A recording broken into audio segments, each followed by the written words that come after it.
Harris have carried the same commitment to ensuring disabled Americans are treated with dignity, respect, and inclusion, are able to live and thrive in their communities.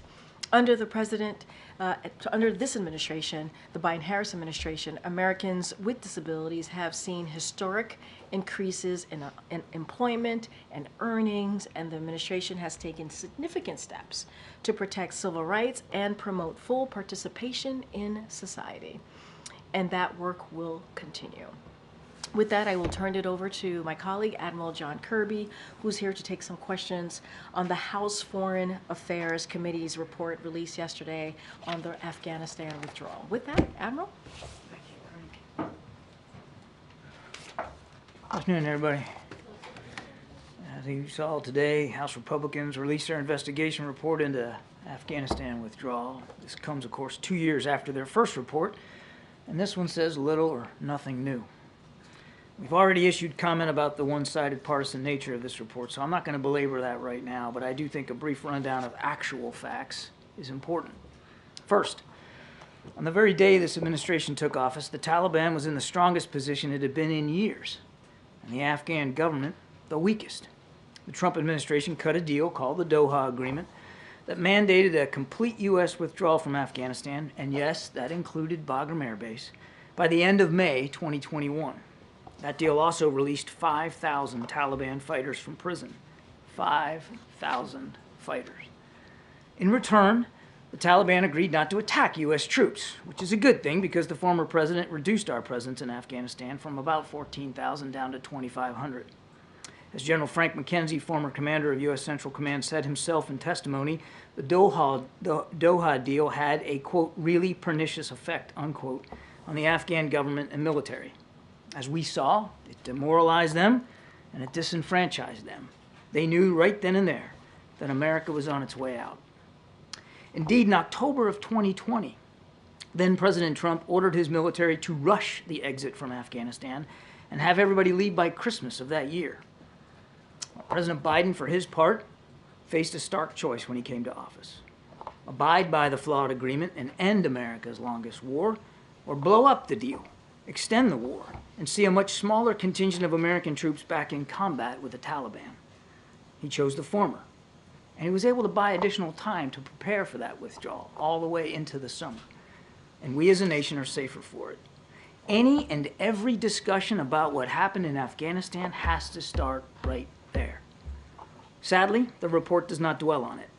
Now, there's some other falsehoods, too many to mention, but a few do stand out, and I'd like to tick them off if you don't mind. One, there was, in fact, planning for evacuations, planning that started in the spring of 2021 and included all the requisite agencies. In fact, the Department of Defense pre-positioned military units in the region so that once a decision had been reached to evacuate, they would be poised to respond in a timely fashion. Two, there was no fine-tuned assessment of how fast things would unfold in August of 2021. It all moved a lot faster than anyone anticipated. As the Taliban moved in, Afghan forces stopped fighting, and the Ghani government fled. As then chairman of the Joint Chiefs of Staff, General Mark Milley said, quote, nothing that I saw indicated a collapse of this army and this government in 11 days, end quote. Three, there was no point in securing Bagram Air Base for use during the evacuation. Doing so would not only have required thousands of additional U.S. troops, but also would have required a dangerous trek by evacuees over Taliban-controlled territory, making the evacuation even more difficult to execute than it already was. 4, there was no handover of U.S. equipment to the Taliban. That equipment had been provided to Afghan security forces appropriately and with congressional approval over the course of 2 decades of war. That equipment was left by those Afghan forces when they surrendered or stopped fighting.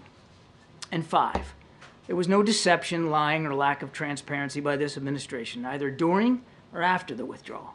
We did the best we could every day to keep the American people informed of what was happening. We conducted our own after-action reports and shared those too with the public. And as I mentioned, we cooperated extensively in this investigation and we continue to work with the War Commission. Ending wars is more difficult than starting them. President Biden knew that. He acknowledged that. But it doesn't mean that the decision to end this one was wrong or that the withdrawal wasn't conducted as professionally and as bravely as was humanly possible given the circumstances. It doesn't mean we don't grieve and mourn with the families of those whose lives were tragically taken during the withdrawal, especially at Abbey Gate on the 26th of August of that year. And it doesn't mean that we don't still look with awe and admiration at the many thousands of men and women who waged this war over the course of 20 years. Troops, diplomats, intelligence experts, contractors, and civilian employees from this and dozens of other nations. They accomplished the mission for which they were sent to Afghanistan. They helped make us a safer nation. Sadly, 2,461 of them did not make it home. And many of those who did still struggle with the wounds of war, seen and unseen. As the President has said, we owe them and their families a debt of gratitude that can never be fully repaid. But now that the war is over, our nation can better focus on other pressing national security interests around the world. We would do well in all this partisan rancor over the withdrawal to remember that. Take some questions. Thanks, Admiral. It's been reported that Iran has sent short-range ballistic missiles to Russia for use in Ukraine. Can you confirm that this transfer happened, and how concerning is this? I cannot confirm the reports that the transfer has happened, but I would point you to what we have said in the past, that any such provision of that kind of technology would not only have a deleterious effect on the Ukrainians' ability to continue to defend themselves, and certainly on the lives and livelihoods of Ukrainians, but could, depending on what the deal, how it's consummated, have equally deleterious effects on the Middle East. In Iran, that already has an improving ballistic missile program, we could only assume would want to stand to gain from some sort of partnership with Russia to improve their capabilities in the region. And of course, given all their destabilizing activities, that's a dangerous outcome.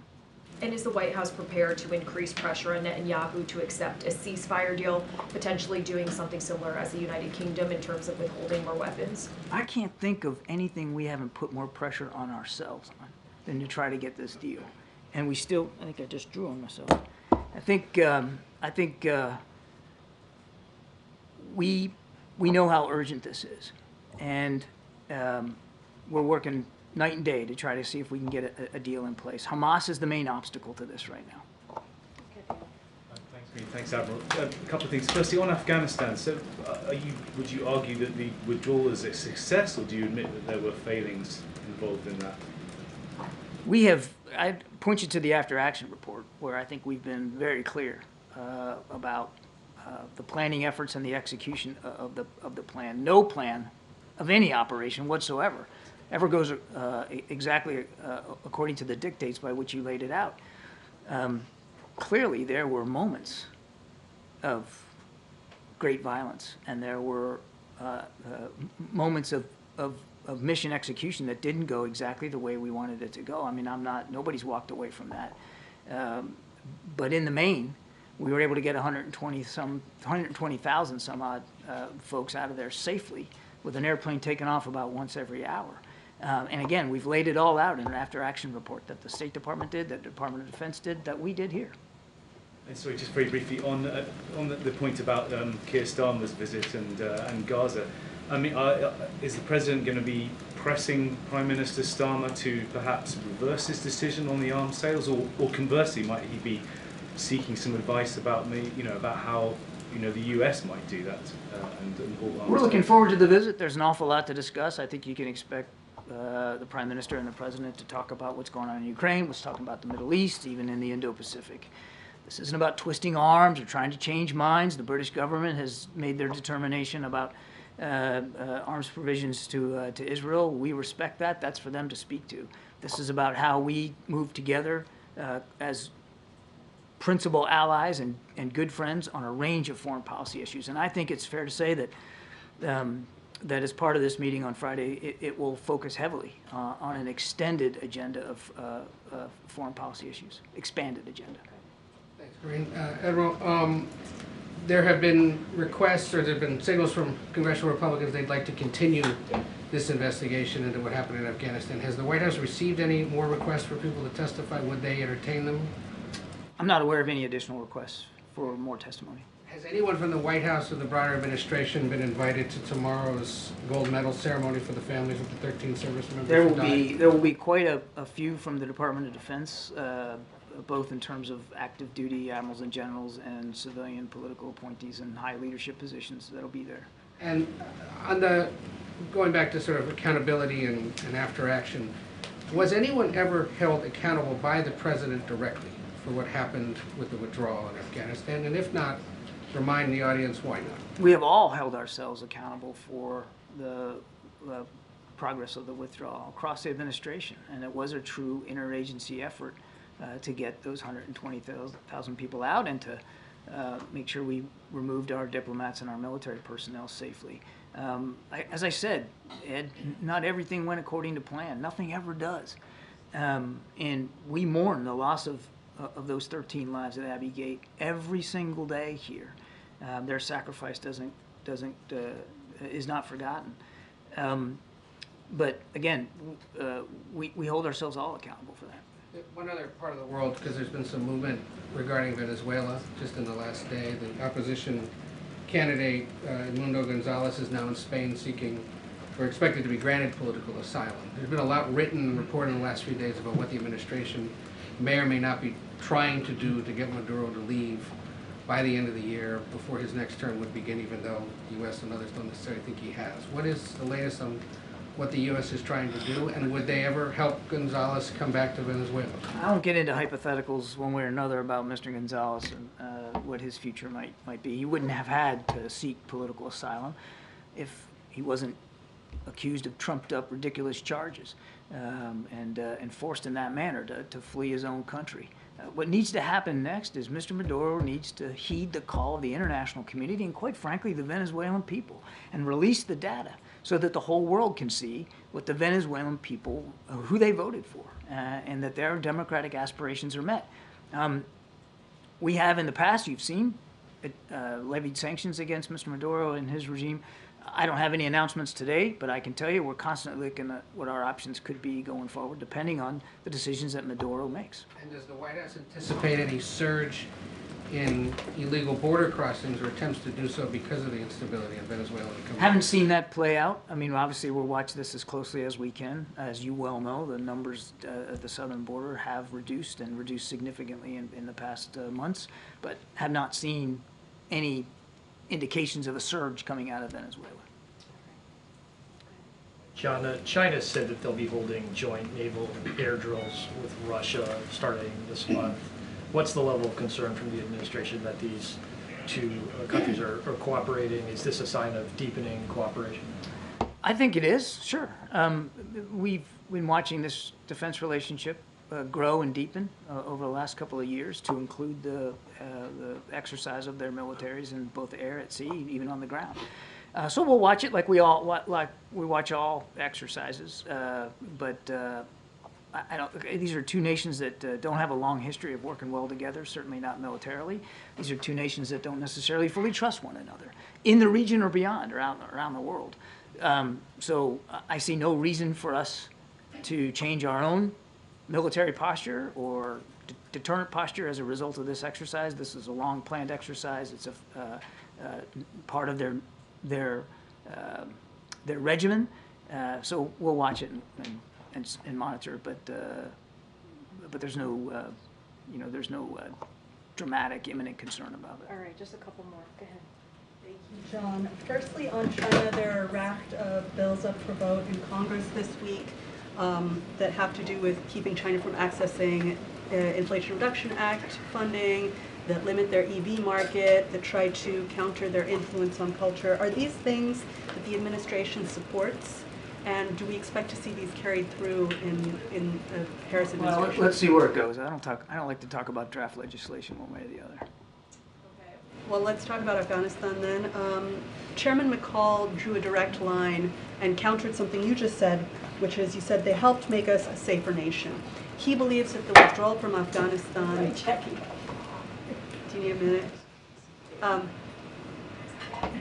He argues that the withdrawal from Afghanistan has in fact made the United States more susceptible to terrorism because of those prisoners released from Bagram. What can you say to the American people to assure them that this administration is trying to keep them safe, and how safe are they? Boy, just go on CENTCOM's website. Look at the press releases that they send every time they take out a leader of ISIS or an Al-Qaeda leader. We have proven the case about over-the-horizon counterterrorism capability to a fare thee well. Now, that doesn't mean we're sitting back, resting fat, dumb, and happy. That's the kind of capability you have to keep working at and keep trying to improve, and we are. I think it's also important to look at what else is going around the world. You know who would have loved for us to be stuck in Afghanistan for another 20 years is President Putin, President Xi.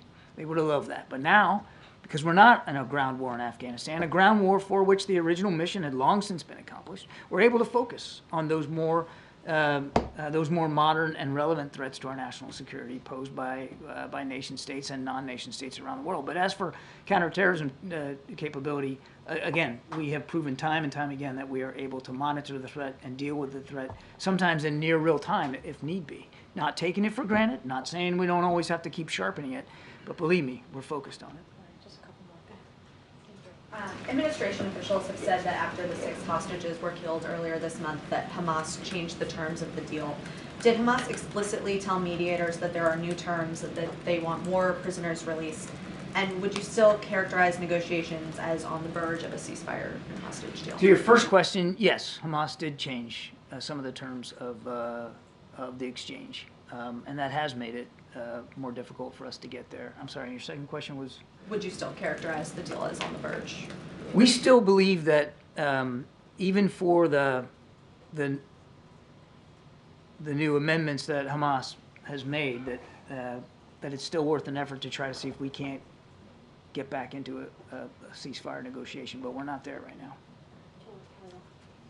Sir, there's a report that the president's convening his national security team on this issue today. Obviously, it's not on his public schedule. Is there anything more you can say about who he's bringing in or what he's doing, or is this part of the ongoing conversation? I think there was a little bit of a miscommunication, Kelly. What was being referred to was his normal presidential daily briefing where he's presented with the intelligence of the day and has a chance to speak to some members of his national security team when he does that. It was not a major NSC meeting. Thanks, John. The American citizen who was killed in the West Bank on Friday, Aissanou Ege, has the president had a chance to speak to her family at all? And do you have any sense of where the investigation stands? I know that you all had asked for the ball to get rolling on an investigation to her death. Do you know if there are any updates on that? He has not spoken to the family as of yet. I don't have a call to talk about today. Obviously, we continue to mourn with her family, of course.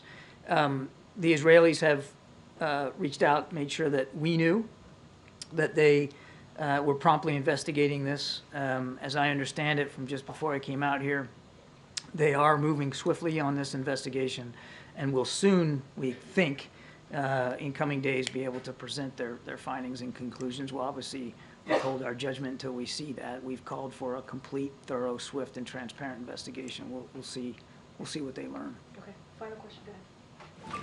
Oh, hi, thank you.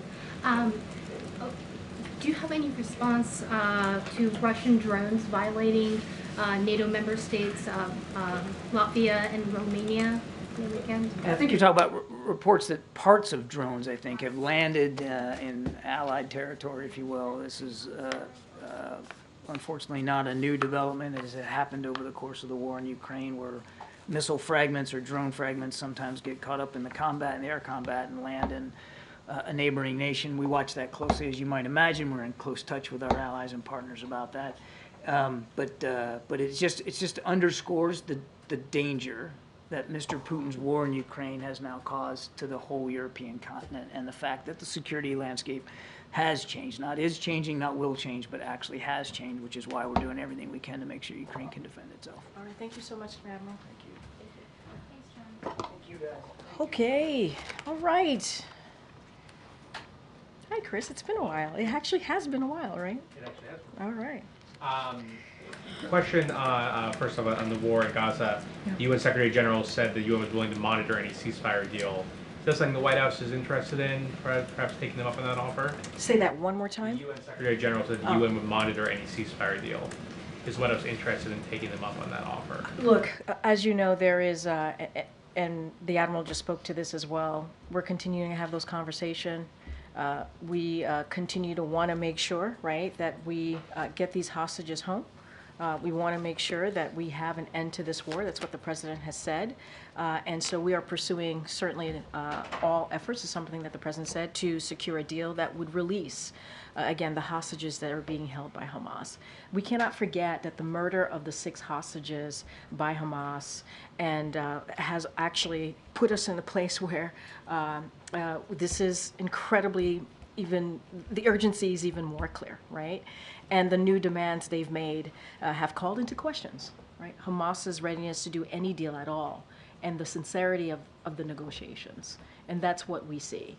So, even though we're hearing that, we want to continue to talk about the next steps with our co-mediators. This is Egypt and Qatar, and that's what we're doing. That's the focus. That's what the president believes. In order, the best path forward is to get this hostage deal, and that's what the president wants to see. The vice president is preparing for a debate tomorrow night with Donald Trump. Has the president spoken to the vice president about the upcoming debate? And also, does he plan to watch it tomorrow night? So I can say, and I think I confirmed this last week in either a gaggle or at the briefing, which is that the president is going to watch the debate. He's looking forward to watching the debate. I'm not going to preview or confirm any conversations between the president and the vice president. As you know, they speak often.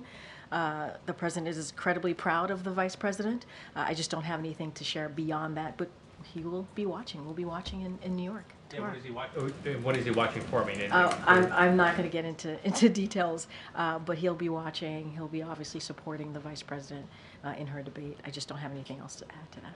Thank you. Thank you. Can you confirm reports that the president is hoping to establish a U.S. sovereign wealth fund and give any estimated time of announcement for that? So I certainly don't have anything to announce from here. But look, the president has worked to unlock investments here at home and abroad that benefit our economy, right? The economy and also our national security.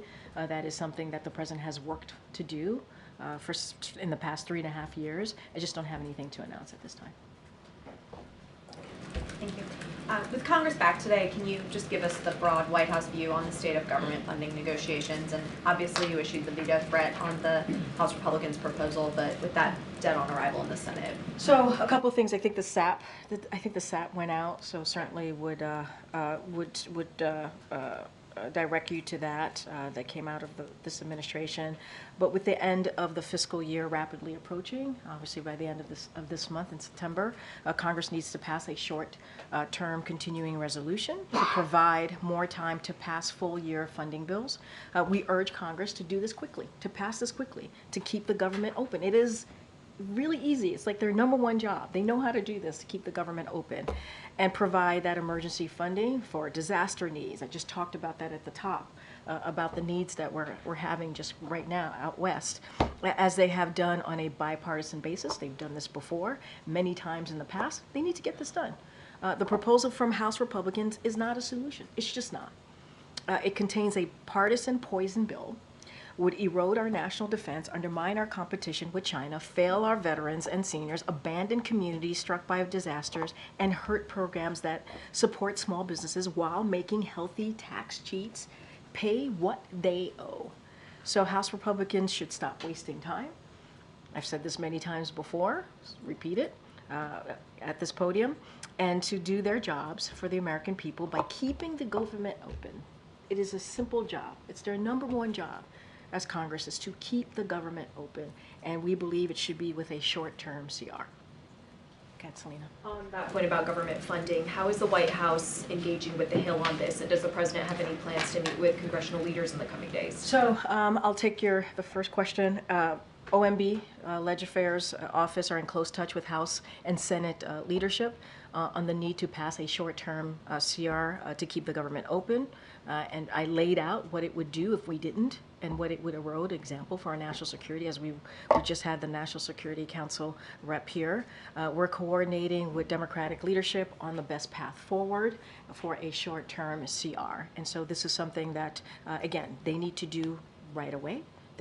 They've done it before, many times before, in a bipartisan way. It is their #1 job. Again, OMB and our Leg Affairs Office. And to your second question, the president speaks regularly with congressional leaders and gets updated regularly as well from his staff. And Congress knows how to do this. They do. They know how to do this.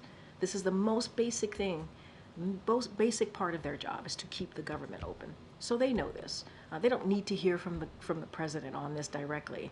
They know this. They know this. And they can do it in a bipartisan way as they have in the past.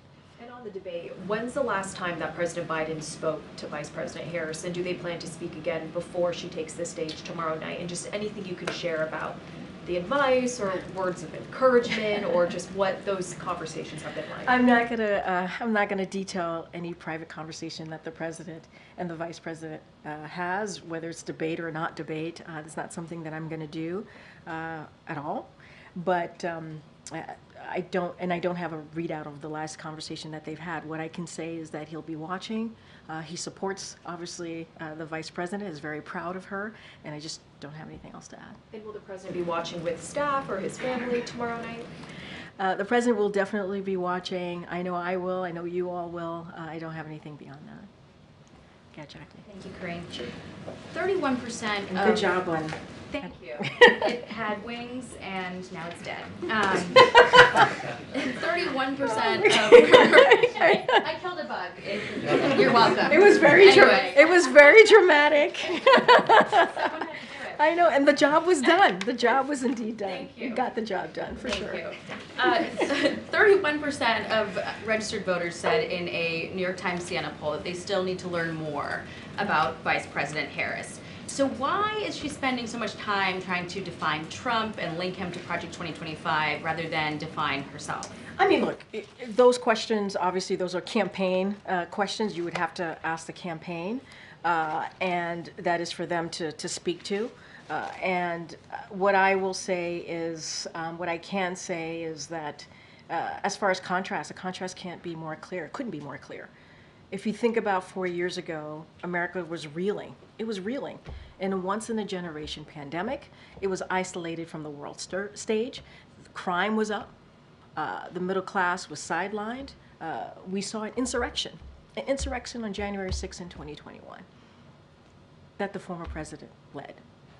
And so, and you think about today, where we are today, 3.5 years later, we're leading the strongest economy in the world. You hear the comeback stories in places like Milwaukee, to Dayton, to Scranton, Pennsylvania.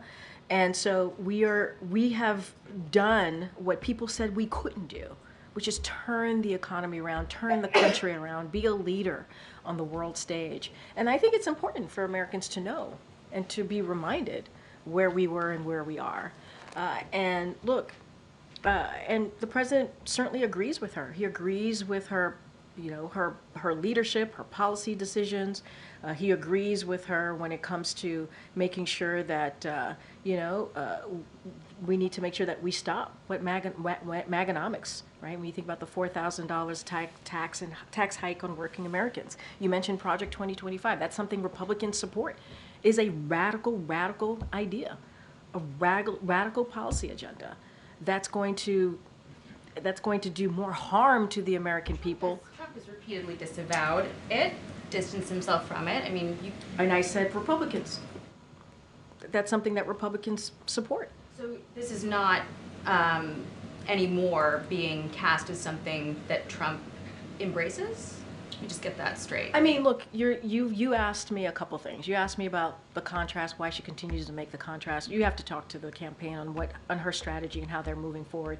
I laid out for you the contrast could not be more clear where we were when we walked into this administration, when the president walked into the administration, where we are today. And that's because of this leadership of this administration, the Biden-Harris administration. Project 25 is something that Republicans, I'm not going to speak to the president, the former president on this, but that Republicans are pushing. It's a radical idea. We're talking about more radical abortion bans, cuts to law enforcement, cuts to education, repealing Affordable Care Act, and repealing the Inflation Reduction Act, which, by the way, beats Big Pharma, which is something that that many elected officials tried to do and couldn't get done, the Biden-Harris administration tried to get it done. That's what I can speak to, and that's just a reality. That's what's in that agenda. That's what Republicans are pushing, and that's what I can lay out for you. To the campaign, but their campaign's not holding regular briefings. They don't have a forum, a Q&A forum like we have here, and you're the spokesperson for the Biden-Harris administration. I literally just answered your question on why the contrast could be more clear. I just answered your question about Project 25 and what it's trying to do and what Republicans are supporting. I just laid that out. I don't think it was the question I asked, but I do appreciate the answer. No, you asked me why the vice president's campaign, the Harris campaign, is not doing X, Y, and Z. I said to you, you gotta talk to the vice president's campaign, and that is, there's the hat check. I gotta be mindful to that. You know that. That is, I can't answer that question. How about I try one different way? But I can talk to contrast. You asked me about contrast, and I just laid it out. Thank you. I appreciate that. Does President Biden define Vice President Harris as a progressive Democrat? Look, the vice president has been a critical partner to this president. All you got to do is look at the record and what we have been able to do in the past 3.5 years, the Biden-Harris administration has been able to do. You think about the economy, you think about healthcare, and you think about these really important generation-changing legislation that are now laws, obviously. I just talked about beating Big Pharma. That's important. That was the Inflation Reduction Act that only Democrats voted for. Now Republicans want to repeal. They want to take that away. Taking away lowering cost for the American people. And so, to be clear, lowering cost on medical care and pharmaceutical drugs and also energy bills, right? That's two really big part of the Inflation Reduction Act. The president is not going to be labeling the vice president. She has her policies that she is, obviously, that he's in line with, that she has put forth in the past week or so. He supports her, he believes in her leadership, and that's what I can share with you. We are allowing for a contrast with Trump, but not a contrast with other Democrats, because Senator Bernie Sanders, for instance, said that he still views her as a progressive Democrat. He said that she's, in fact, not abandoning her ideals, but making a pragmatic play toward the center to win the election. And that sends a chill down the spine of some people who might be in the middle or to the center right, considering her, and when she's been trying to position herself as a more moderate figure now than she was in 2020, where does she stand exactly? So, first of all, the senator is going to speak for himself. That's for him to speak to. I'm not going to get into I agree or disagree with him. What I can tell you is this president believes in her leadership and believes in her bold policy agenda. That is something that the president is in line with her on, right? And we're talking about strengthening the middle class. That's what we believe her bold policy agenda continues to do. And that's important. You hear the president talking about building economy from the bottom up, middle out, and strengthening the middle class. We're in line. More economic opportunity. The president wants to see that. And we're talking about like tax cuts for working people, fighting corporate pricing gouging, lowering costs, having the wealthy pay their fair share. We're in line. We're in line with what the vice president is putting forth. Her bold policy agenda to make sure that we do not leave people behind. I'm not going to stand here and label the vice president.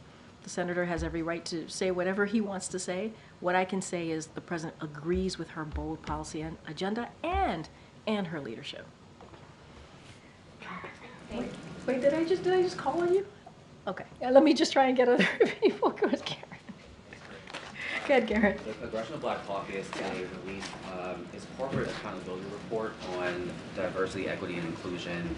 It asks corporate organizations to reaffirm their commitments to DEI, update on racial equity investments, and work with the CBC to create legislative solutions that will help close the racial wealth gap.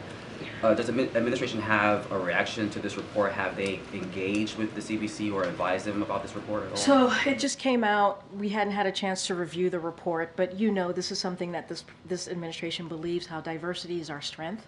You hear the president say this, and that is something that the president believes. And that is true whether it's in schools, our military, or businesses. It is important. And it is true for our government. Where he has assembled the most diverse presidential administration in history. That is something that this president and this vice president has done. And just a couple of things. In June, when senior White House officials, they were able to welcome business executive and civil rights leaders to the White House for a discussion on ensuring how Americans have access to economic opportunities. That wasn't that long ago, just a couple of months ago. And at that event, business leaders joined civil rights leaders and congressional staff to share best practices and actions that will protect and create pathways to opportunity. So this is an administration that understands that it is important to not leave any communities behind. And I think what we've been able to show these 3.5 years, how those communities who have felt behind, like they were left behind, are now included in the process. They're included in our policies. They're included in our legislation. They're included in how we move forward, even in executive actions, right? And this is the president that takes that very seriously. He also believes it's important to have those different voices at the table, hence having a very diverse, the most diverse administration. And so while we haven't gone through the study, what we can say, we believe diversity is indeed our strength. It is important to continue to do that work, and that's what you're going to see from this administration. CBC is also, as you know, hosting their annual legislative conference this week, and the president is hosting a Black Excellence brunch on Friday. Was that intentionally planned for this week with CBC? And what can you share about the president's remarks that he will be giving? Yeah, so not going to get ahead of his remarks. The president's looking very much forward to holding that brunch here, the Black Excellence brunch here on the South Lawn on Friday, as you just said. But I could share a little bit just more broadly. You can expect the president to speak about the enormous contribution that Black Americans have made to this nation. You've heard the president say that before as well, and continuing our efforts, as I just stated moments ago, about making sure that there are opportunities for all Americans, including Black Americans. So that is something that the president certainly, I think, will touch on, and you will hear more from him on Friday. Is the president or vice president attending the Phoenix Awards and giving remarks this year? We'll have more to share in a couple of days. We'll have more to share. Go ahead, sir. Go ahead, sir. Go ahead, sir. Yeah, on mental health parity, enforcement's long been an issue, and many plans haven't complied with requirements over the years. Does the administration plan to be more aggressive in terms of enforcement going forward on this? Well, anything that's might be the legalities of it, I'm just not going to get into hypotheticals. It's obviously an issue that's very important to us. It's a great step forward when we talk about the mental health parity, and it's a parity, right? Healthcare, mental health, it should be healthcare. And so we're going to certainly continue to make sure that effort is a key part of this administration in the next 4 or 5 months. Any legal stuff, I'm just not going to get into hypotheticals or anything like that, but this will continue to be a priority that I can continue to be very clear on.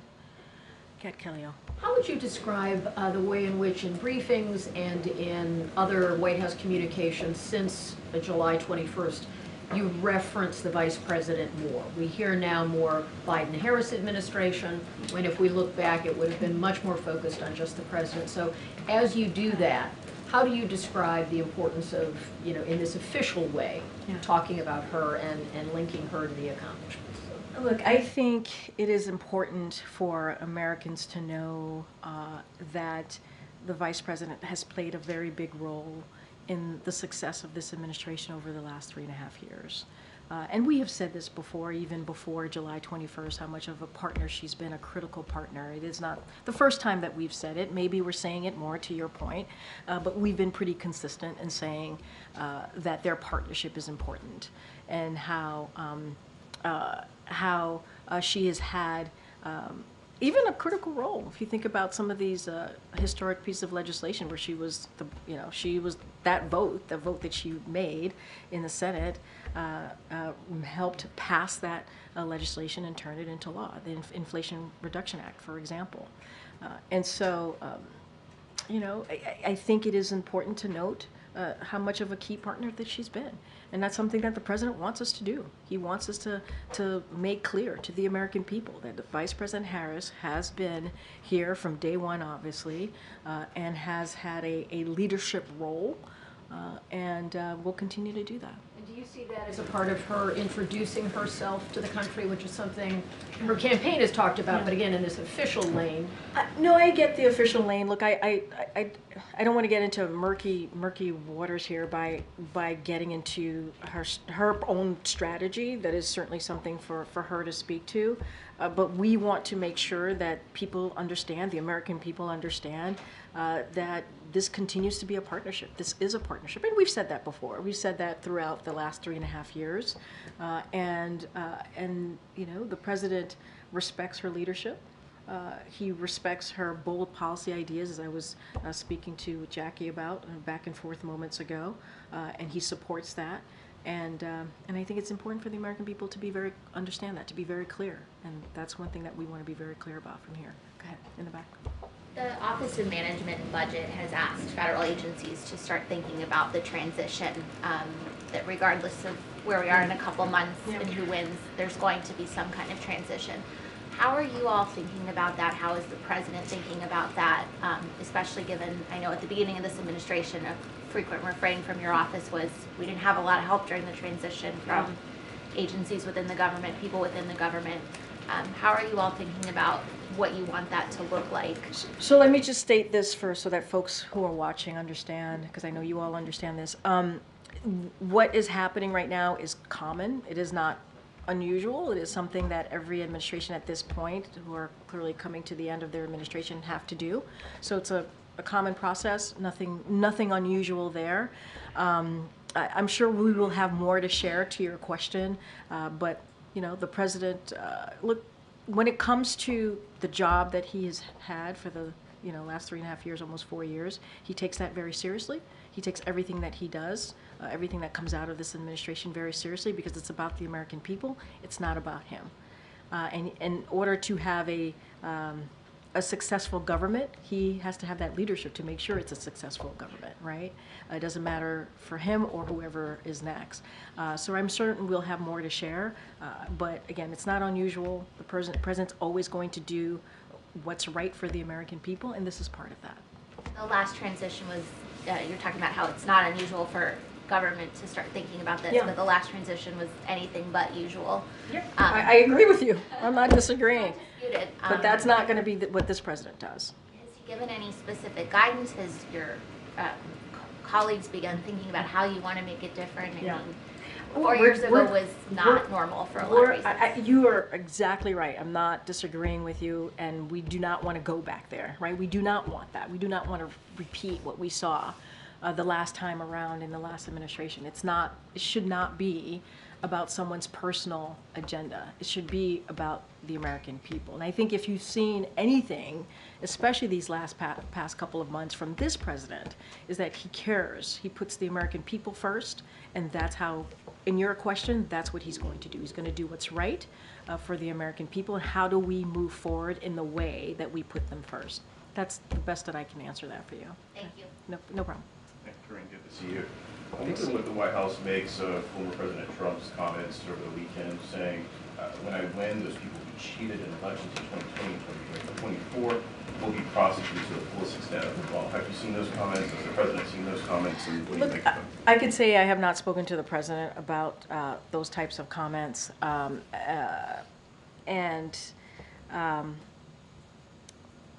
Look, and I want to be careful because obviously he's saying it as in his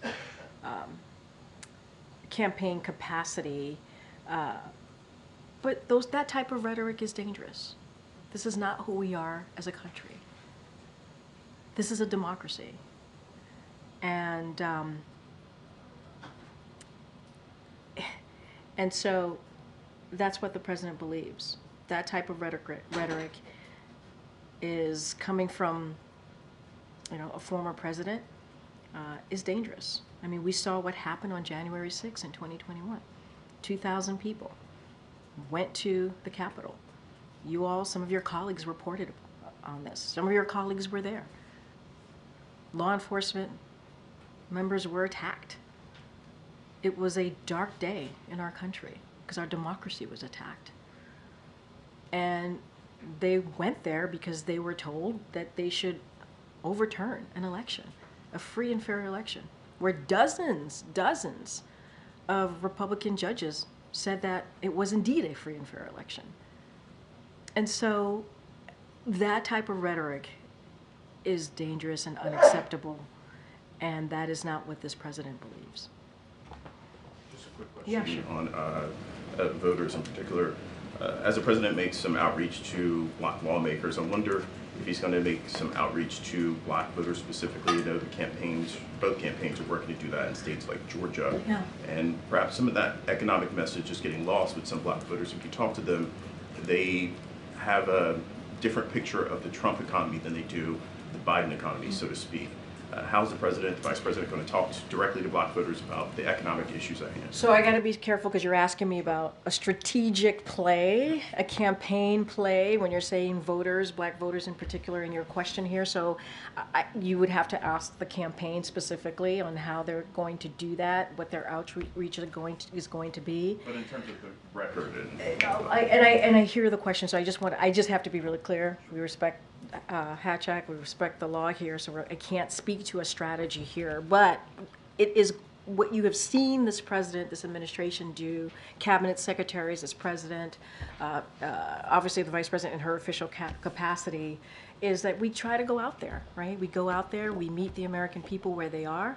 We talk about what we have done in this administration over 3.5 years. We talk about how we've been able to rebuild the economy. We talk about how we're leading the economy in the world, right? The strongest economy in the world.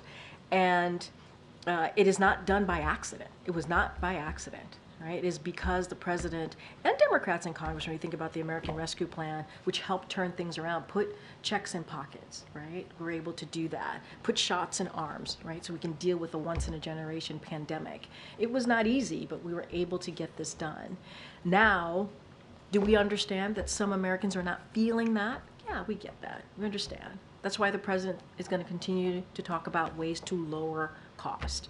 You saw the president and the vice president recently, a couple of weeks ago, or just last week, a couple of weeks ago, talk about how the drugs that are going to be lowered in cost because they were able to beat Big Pharma. And so now Medicare is able to do those numbers. That matters. That matters to Americans. So we're just going to have to continue to talk about it, let Americans know. I can't speak to the campaign strategy. That's something that they'll speak to. But the president believes it's also his job to communicate directly with the American people and to let them know what we're doing. And the economy, the healthcare, climate change, even on the world stage, and how we're being in our leadership and how we're leading in that way. And so, we're going to continue to do that, be out there. Recently, the U.S. identified the first case of H5N1 in a person that had no known animal contact. And I wonder if that changes the posture of the White House's pandemic office, or if there's any updates as to how the administration is tackling this outbreak. So look, we take all of this very, very seriously. So what we're going to continue to do is continue to monitor and help states where it's needed, right? Assist where it's needed. I don't have an update for you, but obviously our number one priority when it comes to the pandemic office and also other White House offices, and what we're trying to do here is we want to make sure that American people feel safe in communities out there, and so we're going to monitor it. I don't have an update for you here at this time, but we take this very, very seriously. I think we're going to start wrapping up. Go ahead, Ed. I know. Thanks. Karine, I want to ask you about jobs. So the Biden-Harris administration, the Biden-Harris administration has been touting manufacturing jobs for the past year. But the last jobs report showed that manufacturing lost 24,000 jobs, and the trend over the past 3 months has been a loss of 11,000 jobs per month on average in manufacturing. So why is it going the wrong direction? So look, we pay attention obviously to all these reports. What we also want to do, yes, we pay attention to reports, we pay attention to data, but we also want to make sure it's taken into context. And so we can't lose that as well. A couple of things, manufacturing investment has hit all-time highs for 6 consecutive quarters. That's important. Factory construction has more than doubled to an all-time high. And it takes time for factories to build and to be built, and also manufacturing jobs to be created. And so we've created over 1.6 million jobs in manufacturing and construction. So you got to put this all into context. And we've seen businesses invest more than $900 billion in manufacturing and clean energy. And one analyst said, and I quote them, "After years of inaction, America is now building factories at a rapid rate." And that is because of what we've been doing, which is investing in America. And there's always more work to be done. And that's something that you can see from this administration. So you need more time? Is there a time frame as to when those jobs will materialize? I don't have a time frame for you, but what I can say is we got to take them all into context, right? We do. Like, data is important. We pay attention to reports, but we can't miss what we've seen the last 6 months, right? Consecutive 6 months as well. We can't discount the investment that this administration has been able to make into manufacturing, right? We can't discount the 1.6 million jobs that have been created. That is important. The $900 billion in investment, we can't discount any of that, right? That has to be put into the context as we're looking at this particular question that you're asking me about manufacturing jobs. All right, everybody, thank you so much. Thank you so much.